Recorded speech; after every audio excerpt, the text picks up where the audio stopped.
এই তোমরা কারা? মোরা বিবেকবান বিশ্ববাসী, আন্তর্জাতিক মোড়ল। তো বিশ্ববাসী শোনো, ভারতে মসজিদ ভেঙ্গে মন্দির নির্মাণ করা হবে এবং এই নিয়ে দাঙ্গা হয়েছে, 6 জন মুসলমান মারাও গেছে। এ ব্যাপারে তোমাদের মন্তব্য কি? ও, আহ, এটা ভারতের অভ্যন্তরীণ বিষয়। আমরা অন্য দেশের অভ্যন্তরীণ বিষয় নিয়ে মাথা ঘামাই না। ও আচ্ছা। আচ্ছা, আরো শোনো, বাংলাদেশের একজন সনাতনী নেতারে রাষ্ট্রদ্রোহ মামলায় গ্রেপ্তার করা হয়েছে। এ ব্যাপারে তোমাদের মন্তব্য কি? এই তীব্র প্রতিক্রিয়া জানাই। এটা বাংলাদেশের সংখ্যালঘুদের উপরে একসের নির্যাতন।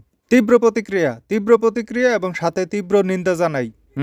ওই সনাতনী নেতারে মুক্তি না দিলে বাংলাদেশ রে ভাঙ্গাদেশ বানাই দিমু। কিন্তু তোমরা না কোনো দেশের অভ্যন্তরীণ বিষয়ে মাথা ঘামাও না?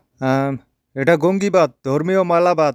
এই মুহূর্তে বাংলাদেশের বিরুদ্ধে ব্যবস্থা না নিলে বিশ্ব শান্তি বিনষ্ট হইবে। এই মুহূর্তে ব্যবস্থা নিতে হইবে, এখন ব্যবস্থা নিতে হইবে। তাহলে কাশ্মীরে যেসব মুসলিম নেতারা কারাগারে আছে, ওটা ভারতের অভ্যন্তরীণ বিষয়। কোনো দেশের অভ্যন্তরীণ বিষয় নিয়ে আমরা মাথা ঘামাই না। হয় হয়, বুঝছি।